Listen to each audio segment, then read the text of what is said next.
Bonjour et bienvenue sur la chaîne Vérité Divine, je m'appelle Pierre et aujourd'hui je vais vous parler de la mort.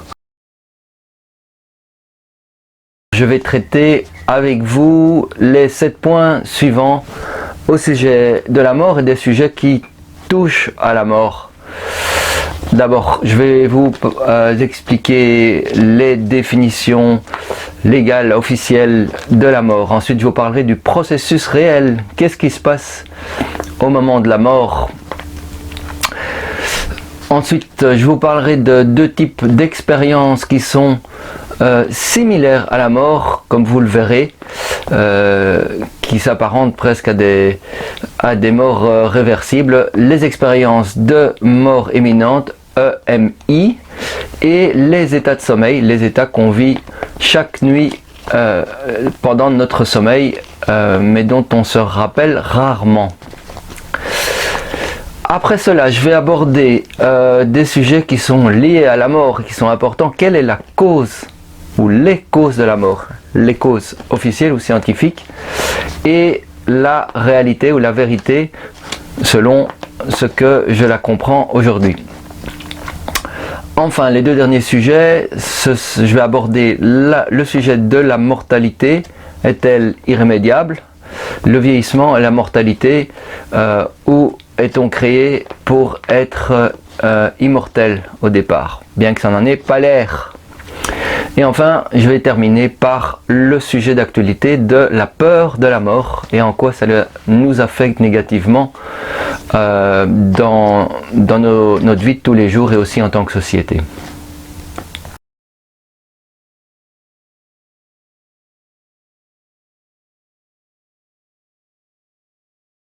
Commençons par les définitions de la mort.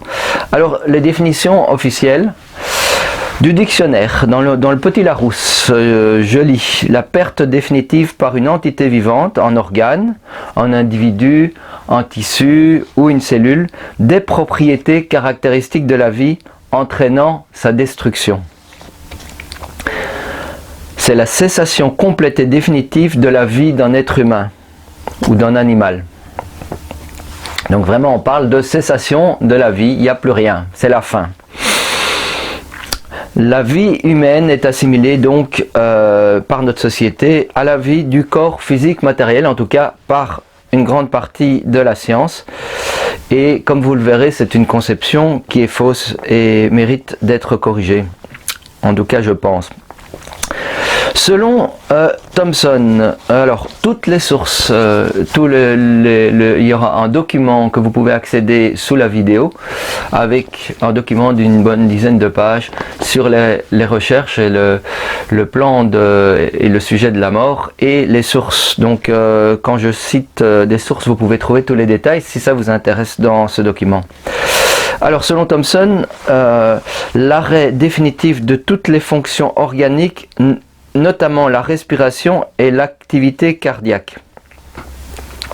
Mais il rajoute, cette définition univoque serait trop simple. Et l'on décrit différentes morts. Il n'y aurait pas une seule mort. Il y a la mort naturelle, la mort suspecte, la mort clinique, la mort cérébrale, l'état de mort apparent, l'expérience de mort imminente et même la petite mort surnom poétique de l'orgasme. On sort un peu du sujet là. Alors, commençons par la mort cérébrale. Alors la mort cérébrale, c'est devenu la mort légale, juridico-légale, depuis qu'il y a eu les techniques de réanimation. C'est-à-dire que jusqu'au XXe siècle, la mort, elle était très simple, dans le sens où le cœur s'arrêtait de battre, il n'y avait plus de pouls, il n'y avait plus de souffle de respiration, et on attendait 3 jours pour être sûr que la personne ne revienne pas, soit morte, avant de l'enterrer, et le sujet était clos.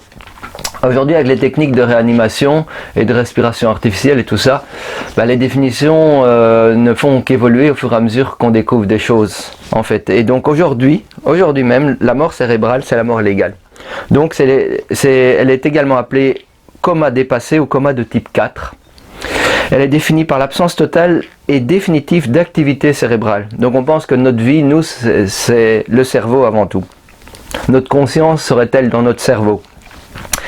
On maintient les autres fonctions vitales chez un sujet en mort cérébrale le temps de prélever ses organes pour les transplanter. Donc toutes les transplantations d'organes se passent où on maintient artificiellement le cœur, les flux, même si le patient est en mort cérébrale, et pour permettre les prélèvements. Mais comme vous verrez, est-ce que la personne est-elle vraiment morte à ce moment-là? Il y a un flou qui reste quand même à ce niveau-là. L'OMS considère donc le critère médico-légal du décès, la mort cérébrale. Alors il y a une série d'attributs de mort du cerveau, donc je ne vais pas rentrer dans les détails, vous pouvez les trouver dans les documents.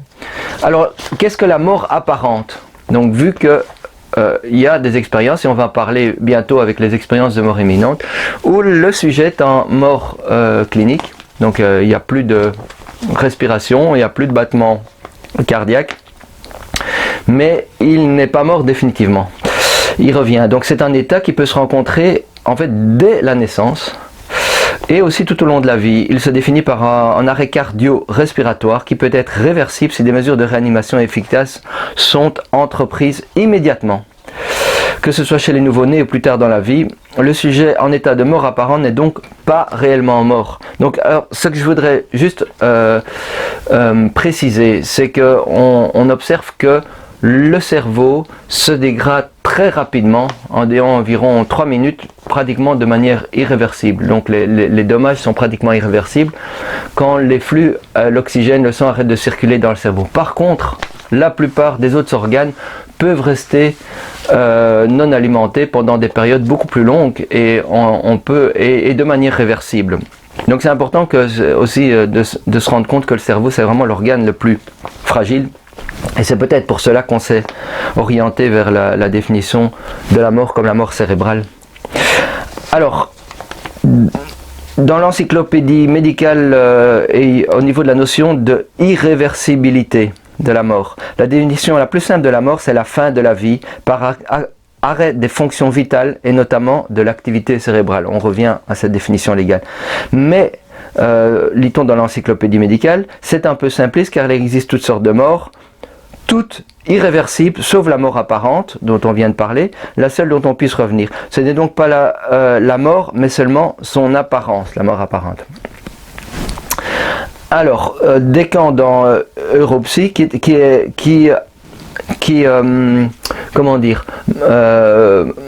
définit la mort, ou en tout cas parle de la mort sous un angle plus philosophique, nous dit « Nous n'avons pas de définition incontestable de la mort. Et celles que nous utilisons actuellement en Occident sont en train de changer très rapidement. » Vous voyez, ces définitions évoluent au fur et à mesure de notre compréhension de la mort. Et on en est encore loin de comprendre ce qui se passe réellement. Vous allez le voir dans quelques instants. Donc on peut distinguer les définitions scientifiques qui portent sur le moment de la mort et les définitions philosophiques qui portent sur sa nature. Alors qu'est-ce que la mort clinique? C'est la constatation par un médecin des premiers signes d'apparition de la mort. On constate d'abord la disparition du regard, devenu fixe, la dilatation de la pupille qui devient ovale. On peut parler de mort respiratoire que le médecin cherchait au siècle dernier, comme je vous en ai parlé, en mettant un miroir sur la bouche du patient et pour voir s'il y a une formation de buée, s'il respire encore. Puis vient la mort cardiaque par arrêt du cœur, arrêt du processus vasculaire, donc la circulation des flux, sans qu'on ait réussi à le faire battre à nouveau.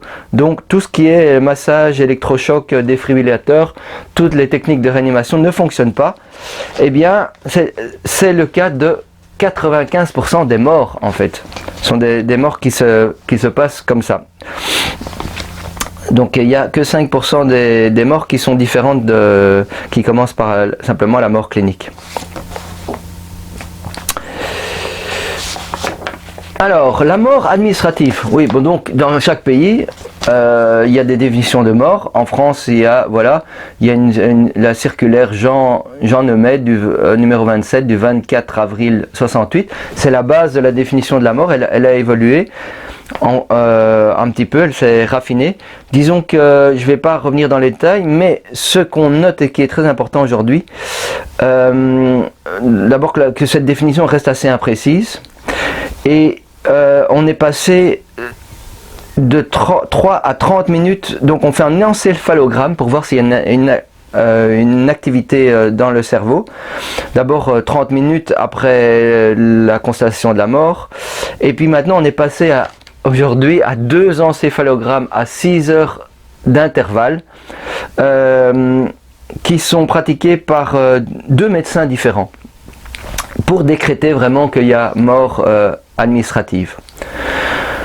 Bon, après cela, ce n'est pas encore suffisant, comme vous allez vous en rendre compte, et bon, on peut mettre en question encore cette définition-là, vu que, donc il y a encore d'autres définitions. La mort physiologique, dite mort cadavérique ou mort froide, avec le froid du cadavre et sa pâleur caractéristique qui vient de la paralysie qui s'installe, et s'installe la rigidité cadavérique, le cadavre se vide.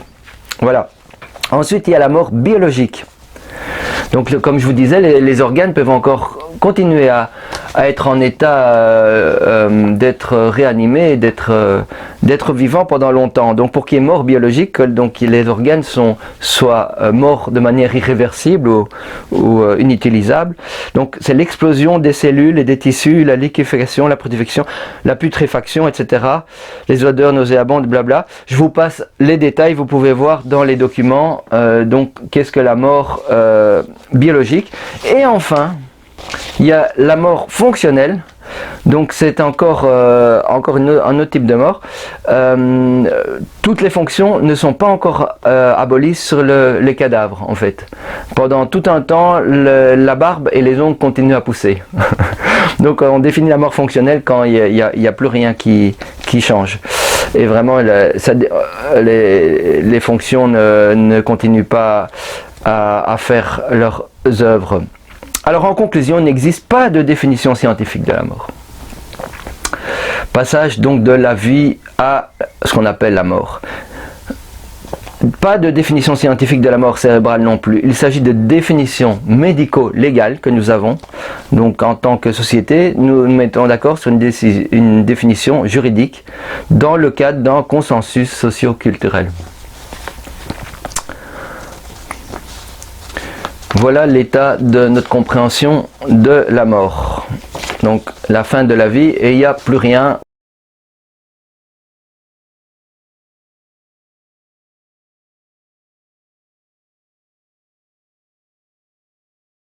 Deuxième point, je vais vous parler du processus de la mort. Qu'est-ce qui se passe réellement au moment où la conscience semble partir d'un corps physique et à partir de quel moment, quel est ce processus qui fait que parfois il y a une mort qui peut être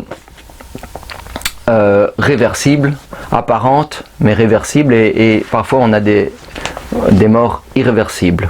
Alors je vais vous expliquer cela, mais d'abord je vais vous faire un petit récapitulatif pour bien comprendre cela de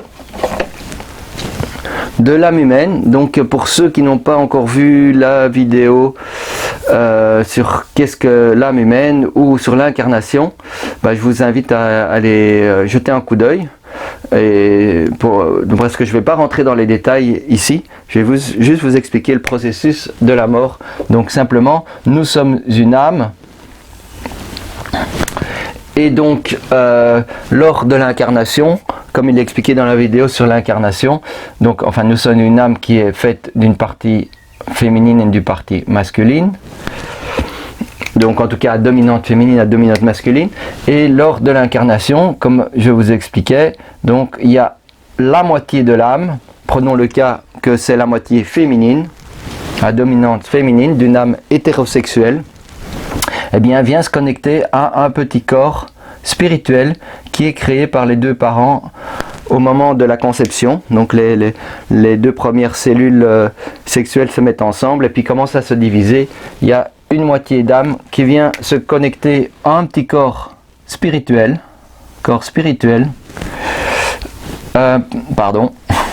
féminin dans ce cas-ci, avec une petite jupe. Tac.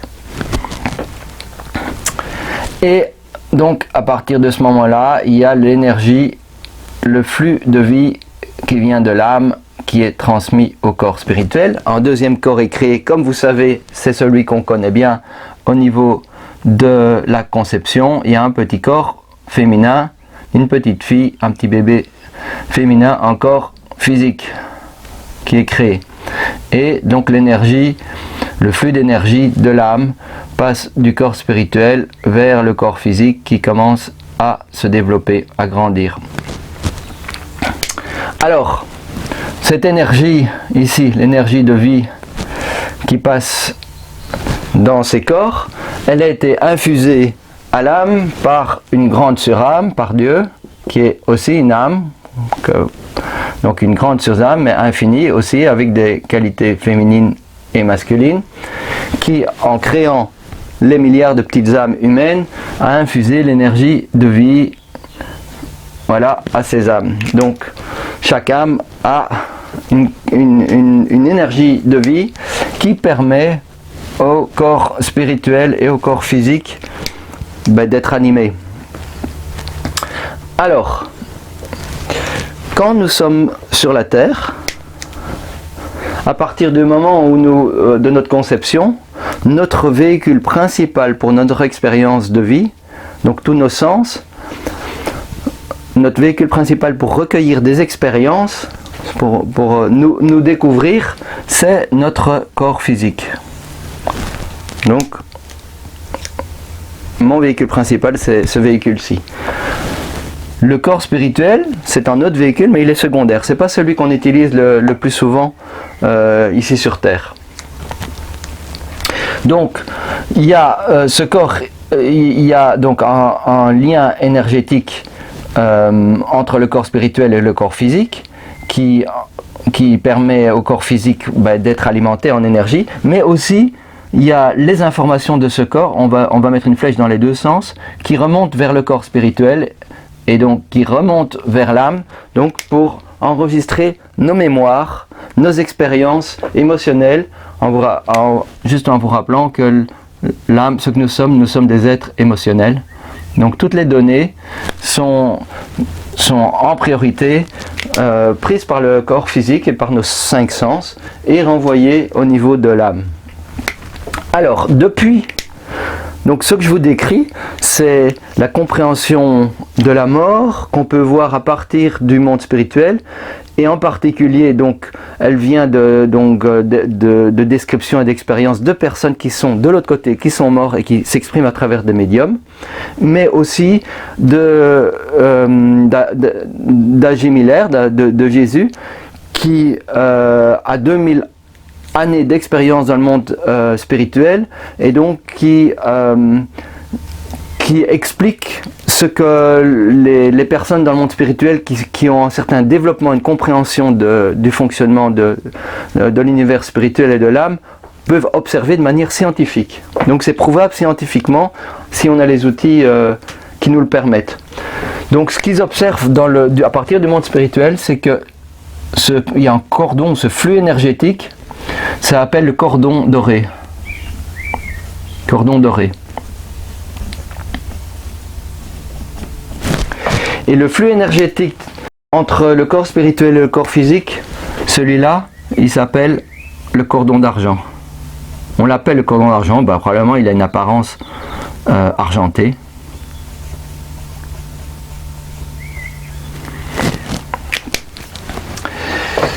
Et donc, et nous allons le voir dans quelques instants avec les expériences de mort imminente et les états de sommeil, la mort irréversible se produit à partir du moment où le cordon d'argent est rompu. À partir du moment où il n'y a plus d'énergie vitale qui vient alimenter le corps physique et ses organes, eh bien, le corps physique commence à dégrader et ses composants à retourner à la terre et être recyclés. Voilà réellement le processus de la mort. Qu'est-ce qui se passe quand on meurt? À partir du moment où ce cordon est rompu, Le corps principal, le véhicule principal n'est plus le corps physique. Le véhicule principal pour l'expérience, découvrir qui on est et apprendre sur la vie et sur l'univers, ça devient le corps spirituel. Et donc le corps spirituel a ses propres sens, on a d'ailleurs plus et sont beaucoup plus sensibles que le corps physique, comme vous vous rendrez compte quand vous mourrez aussi, et moi aussi, je suppose, mais on peut d'une certaine manière déjà s'en rendre compte et on va en discuter dans les deux points suivants. Donc toutes les informations vont être recueillies par l'essence du corps spirituel pour être montées dans l'âme, siège de notre conscience, de nos mémoires, de nos expériences, de nos désirs, de nos passions, de nos inspirations, de nos intentions, de qui on est et de notre libre arbitre. Et on continue donc à vivre de l'autre côté, dans l'au-delà, avec le corps spirituel comme corps principal. Voilà, j'espère que c'est clair. Vous pouvez bien entendu toujours poser des questions en dessous de la vidéo auxquelles je tâcherai de répondre si s'il y a des choses pas claires.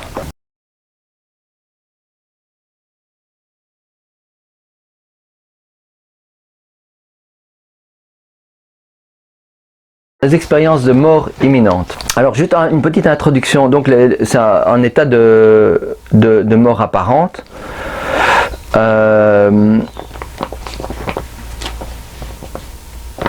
En fait, où le cordon d'argent n'est pas rompu. Donc où la personne vit une expérience avec le corps spirituel comme principal véhicule, mais le cordon d'argent n'est pas encore rompu, ce qui permet à l'âme de retourner dans le corps physique comme véhicule principal à un moment ou à un autre. Vous voyez, ça c'est ce qui se passe pendant une expérience de mort imminente. Alors juste, donc une très brève introduction historique, c'est que le terme vient déjà du 19e siècle, l'expression mort imminente, donc un épistémologue français, Victor Heger, qui étudiait en fait les chutes des alpinistes, des chutes qui pouvaient être mortelles, et donc il y avait toute une série de récits des alpinistes qui tombaient, et toutes les pensées, dit-il, toutes les pensées furent connectées entre elles et très claires. Elles ne furent aucunement brouillées à la manière d'un rêve. Tout d'abord, j'ignorais quel pouvait être mon sort. Je pensais à enlever mes lunettes et à les jeter pour que les éclats de verre ne blessent pas mes yeux. Donc ils se définissent en état de très grande clarté pendant leur chute. À travers une lumière céleste, tout paraissait radieux, tout était beau et sans douleur, sans peur, sans peine. La bataille était devenue amour. Une paix divine traversa mon âme. Comme une musique sublime, j'entendais ensuite le bruit sourd de l'impact annonçant la fin de ma chute. Albert Heim, voilà, ça c'est la description d'une expérience, et donc il y a toute une série de témoignages avec beaucoup de points communs, des gens qui tombent, qui ont un état de conscience modifié qui est assez intriguant. Alors voilà, dans les années, à partir de 95, il y a le psychiatre Raymond Moody qui a commencé à recueillir des centaines et des centaines de témoignages de personnes qui étaient donc qui vivaient des expériences de mort imminente. Et il a repris donc ce terme de Victor Heger. Et donc des personnes qui avaient l'impression, une impression de décorporation, donc de sortir de leur corps physique. Et donc qui a recueilli tous ces témoignages, qui a recueilli tous ces témoignages de personnes qui revenaient de la mort apparente. Alors ce qui est intéressant de remarquer, c'est que cet état de décorporation n'est pas uniquement propre à la mort imminente, et nous allons le voir aussi dans l'état de sommeil, mais elles sont déjà présentes dans diverses spiritualités, donc avec tout ce qu'on appelle les sorties du corps, les voyages astraux, des personnes qui pratiquent la méditation, qui sortent de leur corps, ou le chamanisme. Donc c'est pas propre à l'expérience de mort imminente de sortir de son corps et d'avoir toujours la conscience lorsqu'on est dans son corps spirituel. Alors, selon Thomson, l'expérience de mort imminente désigne un ensemble de sensations décrites a posteriori.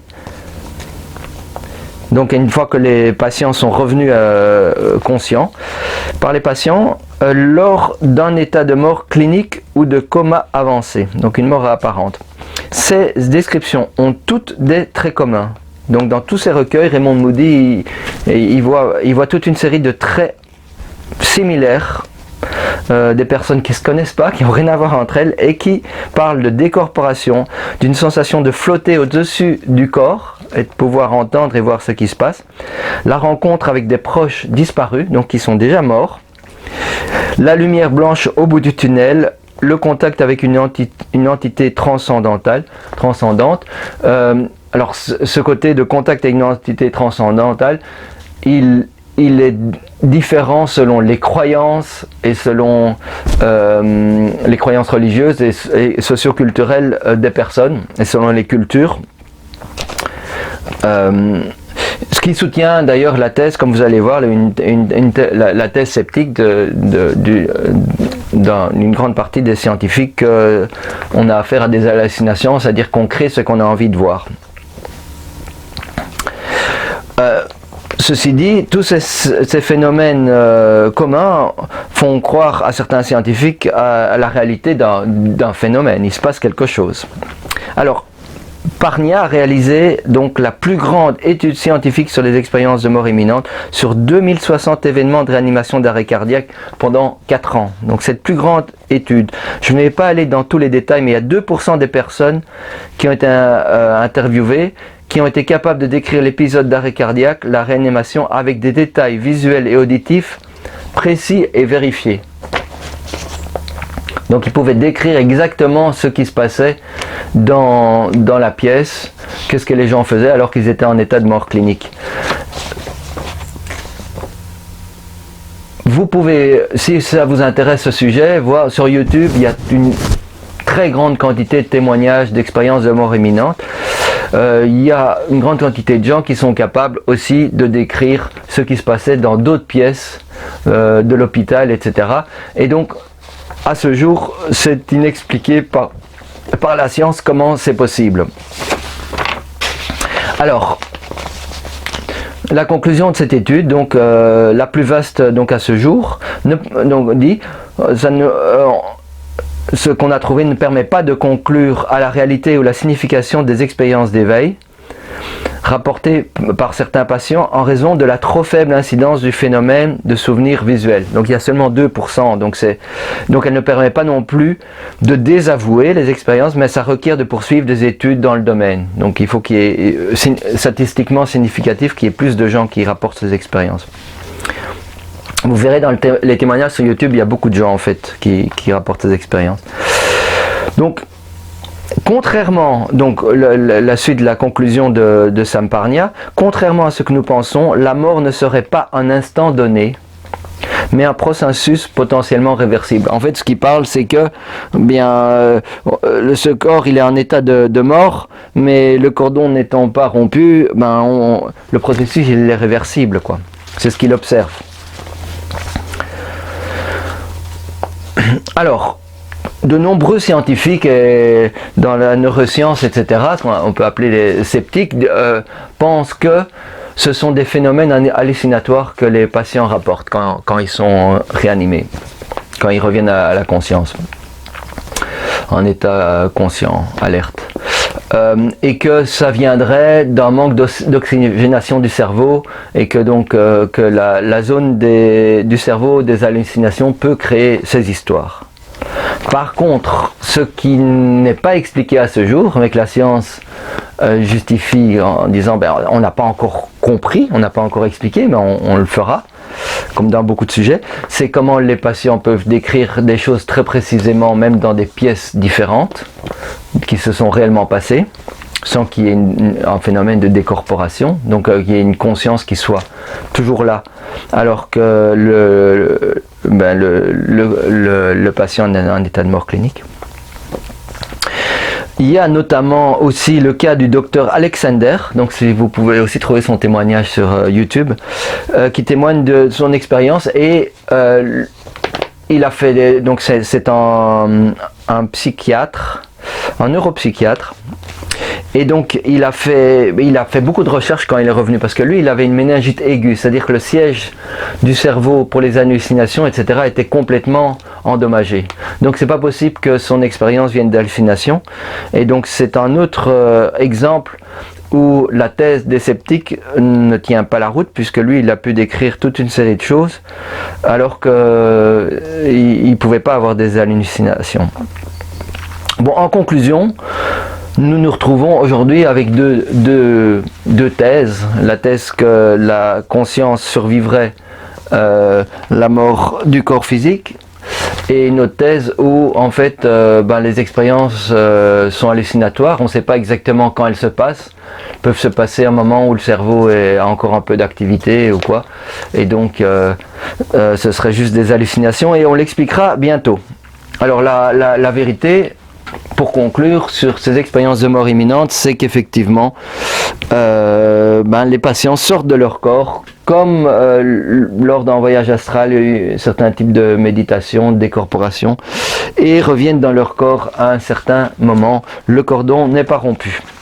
Voilà ce qui se passe dans une expérience de mort imminente. C'est assez fascinant, et j'irai pas dans les détails de décrire ce que c'est vrai, ce qu'ils voient, ce qui se passe. En tout cas, vous verrez que c'est des expériences, quand les personnes en parlent, qui sont très très très réelles.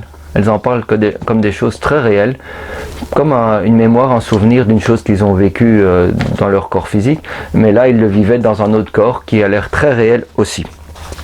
Et pour la bonne raison que le corps spirituel, il est très réel, et il est de nature matérielle également, un autre type de matière.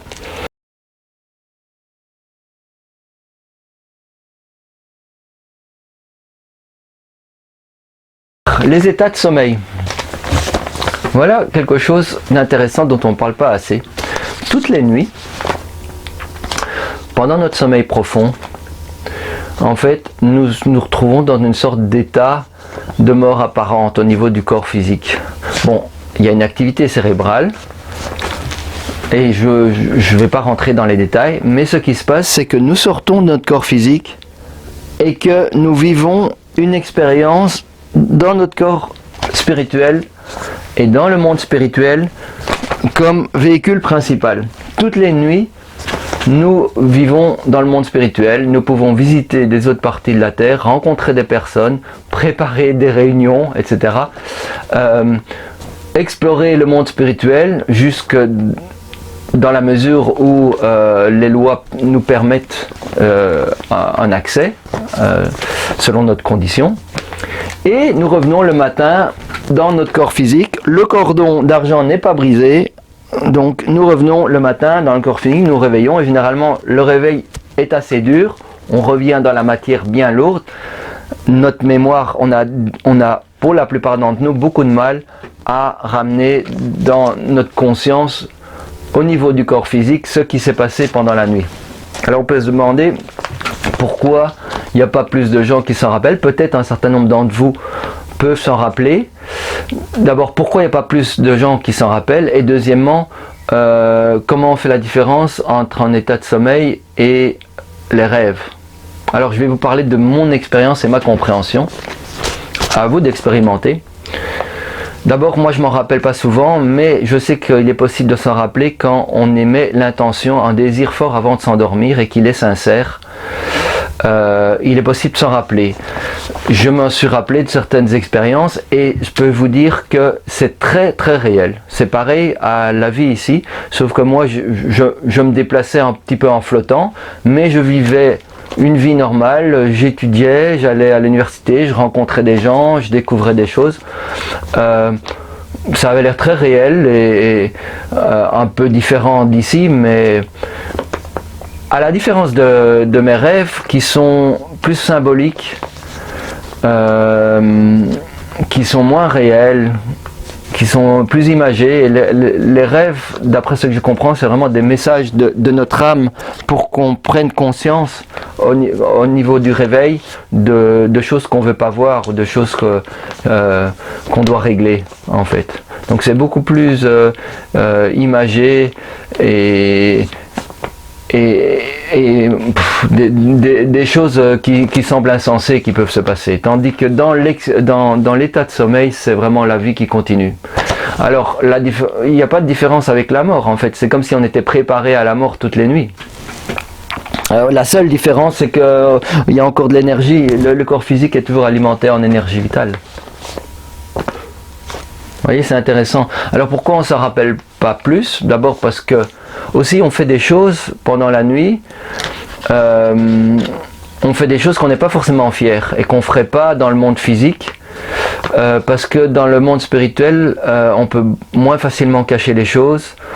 On voit plus notre état réel, les émotions ont une couleur, etc. Donc, il y a des addictions qu'on s'empêche par rapport au jugement de la société ou de l'autre, qu'on ne fait pas ici. Et dans le monde spirituel, on se le permet. Donc, déjà, on a une certaine honte pour une partie d'entre nous de comportements qu'on pourrait avoir.